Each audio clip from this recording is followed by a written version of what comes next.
Welcome everybody. We are live inside United Latinas. Hope you guys are having a wonderful day.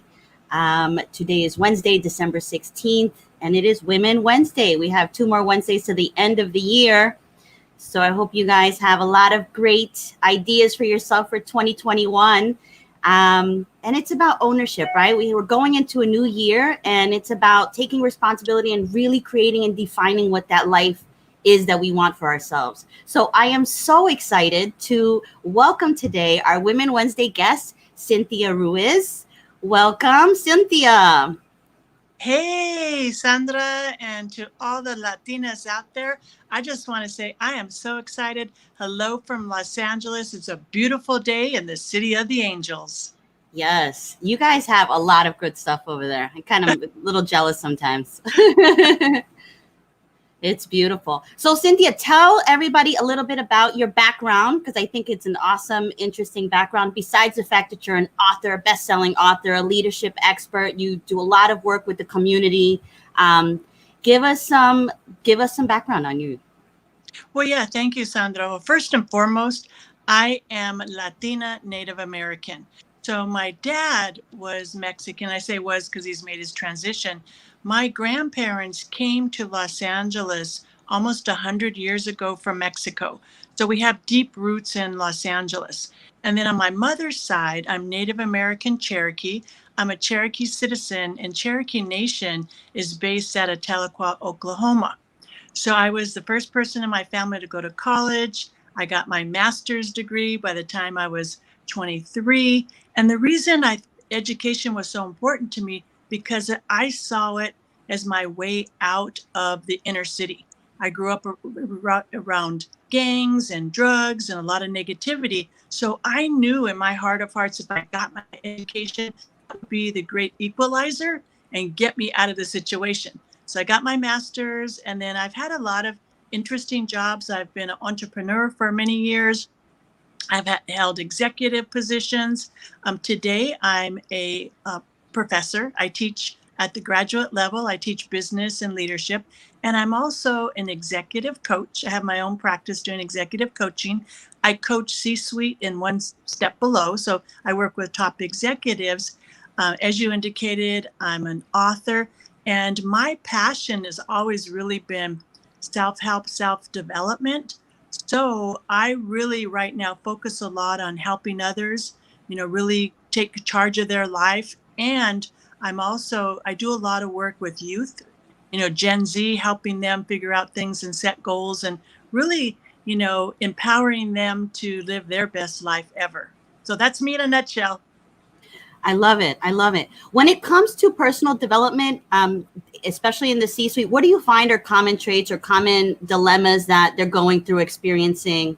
What do you find they need the most help in? Well, it's interesting because I've been an executive coach for 6 years now, and I didn't set out to primarily work with women, but that's what I ended up. 90% of my clients are women. And what I'm finding is that with women, they have like a deep rooted insecurity and not feeling worthy. They get these amazing top level jobs because as more women are rising to the top. But what they have in common is like, do I belong? Do I deserve this? And so Mm-hmm. a lot of women and that I've experienced, no matter how successful you are, really have that underlying like, am I worthy for this? Do I deserve this? And can I do this? It's that insecurities that women have that come up. And, so I work with them on that. And then I work with them on like how to be a leader, how to manage a team, all that normal executive coaching stuff. But I find that the women are a little bit different. And so I get a lot of joy of really helping them take charge of their lives, own their power and realize that they are worthy and they do belong in those positions. I love that. That is so powerful. And it's true. There's a lot of imposter syndrome. It's the sense of exactly how you said it. Do I belong here? I wonder why. It's just so that I feel like it's that thinking has been passed down through generations. Just how the hierarchy is and has been. But that's great that, we're really doing progress, even though there's a lot of work that we need to do. There is progress being done, especially with what you're doing with your clients, to start helping that mindset shift so that we can see more Latinas and more women in leadership. Latinas, definitely we want to see more of. But that's awesome. You have an event coming on tonight, and I would love to talk a little bit about what it's about and what someone can gain from that event. Okay, well, because I am self-development, self-help, I've been in that for many, many years. I have developed a program called Becoming the CEO of Your Life. Now, what does that mean? I believe each and every one of us can take charge of our life, and it's all by the choices we make. If you're unhappy with your life or any particular area of your life, you have the ability to make different choices. So it's an empowerment. It's a 2-hour webinar. So I've been teaching this program for a lot of years. And earlier this year, I actually developed it into a master class that I taught, because through this whole pandemic, obviously I've been staying home, and I said, how can I use my skills and my knowledge to help others? So I developed this master class, which I taught at the University of West Los Angeles. And I decided that not everybody wants to spend 4 classes, 8 hours. So I've broken it down to 2 hours, a 2-hour workshop. And what I'm going to do is I'm going to teach people 5 steps on how they can become the CEO of your life, starting with, I believe all self-development starts with self-reflection. Take a look in the mirror, because a lot of times we get into the victim state. For me, it's somebody else's fault. It's my parents' fault. It's my spouse's fault. It's somebody else's fault. But I want you to let that go and look in the mirror and say, what do I want in my life? So I have people develop a mission statement. Since I do teach business, businesses have mission statements for their company. Well, have you ever thought of writing a mission statement for your own life? Then I teach people how to develop a roadmap. As we go into 2021, I want people to be able to take charge of their life. We can all agree that 2020 has been crazy for all of us, right? So the ones that are thriving are the people that can pivot and take charge. So I give people the tools necessary to take charge of their life for free. This is a free webinar. Normally it's like $500 I charge for this, but I want to give it to my community for free because so many people are struggling right now. I also include a 4-page worksheet that you can download from the webinar so you can take with you. And basically, I'm just giving people, sharing my knowledge so people can take charge. Awesome. Did I lose you? No. No. Oh, okay, perfect. Operative word here, it's free. Now, I know Yes. that a lot of your audience is on the East Coast. So it's from 6 to 8 tonight, Pacific Standard Time. So for the East Coast, it's a little late. It's 9 to 11.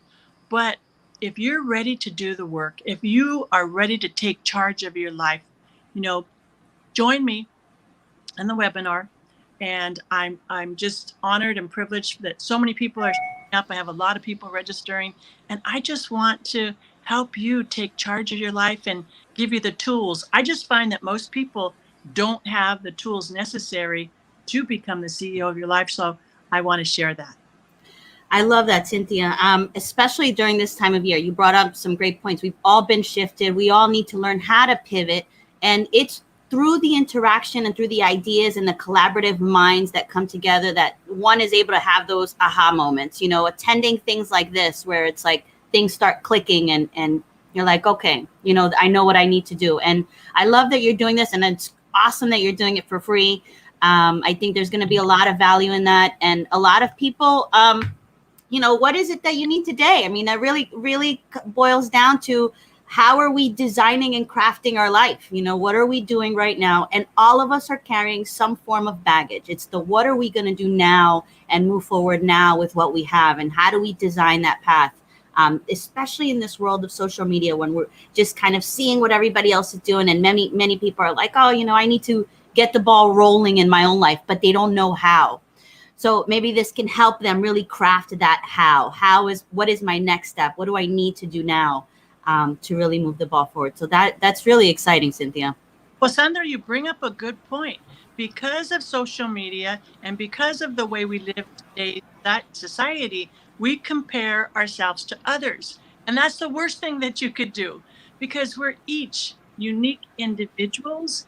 And it's about owning who you are and not compare yourself to others. Just decide who you want to be and work towards that so you can be the best version of you. I don't compare myself to others, but I do continually work on myself because I want to be the best version of me that I can be. I don't want to be anybody else. Yeah, I love that. Yeah, our only competition is against ourselves. It's against the version that we were yesterday. We have to always keep that at top of mind, is that we're not competing with the world. We are the X factor in our own lives. We are that variable that is able to do things differently and uniquely. And I love the process, and only competition is against our own selves. What can you do better than your yesterday? Who can you become better than your yesterday? How can you evolve to learn more, to grasp more, to do more, to take action more, and to really define and create your life? Because that's where the gift of living really comes, is when we are definitive in our focus, in our intention, and in our direction, and our ability to manifest those things that we want. Absolutely. And I believe that, irregardless of what your circumstances are, we may not be able to control this pandemic, but what we can control is how we react to it. I have to say that it's been a big challenge because, especially in Los Angeles, we're in lockdown. We've been in lockdown for, I don't know, 10 months. But you know what? It's allowed me to turn within. I live alone, so I'm glad I like myself. But it's allowed me to really turn within and really realize what's important. Now, thank goodness for technology, even though technology is challenging, because I had to pivot, and my entire life now is virtual. I mean, I even had a virtual Thanksgiving, for goodness sakes. So, but it's connected me, and the people, regardless of what your circumstances are, you can thrive. You can choose happiness. Happiness is a choice, irregardless of what circumstances you're going through. And the way I look at it, the universe has given everybody a timeout. So it's like, what's important? Our families are important, whatever it is in our life. And how can we create a new better as we go into 2021? I love that. Cynthia, you are a ray of sunshine. I love you. I love your energy. How can our viewers connect with you, follow your pages? I put the registration link in the comments, but how can they follow some of your pages? So they can always visit my website. My website is my name, Cynthia, Cynthia. I use my middle initial M, Ruiz, Ruiz.com. CynthiaMRuiz.com is my website. And then I'm like you, Sandra, all over social media. I'm on Facebook. I'm on Instagram. I'm on LinkedIn. I'm pretty much accessible. And I have 4 books out. You can look at any of them on Amazon. But I just, when I talked about people developing a mission statement in their life, my personal mission statement is to be a beneficial presence on this planet. So I'm all about helping people really take ownership of their lives and live their best life ever. I love it, Cynthia. Thank you so very much. It was such a pleasure having you on here. And I know we're going to do so many more things, especially for 2021. Well, Sandra, I just want to say it's been a blessing meeting you and getting to know you. And thank you for all the amazing work that you do, because you inspire so many people. And Latinas, when we help each other, we all rise. Amen. I love that. Thank you so much. Okay, my friend. Bye. Awesome. Take care, guys, and see you next week for Women Wednesday. Bye.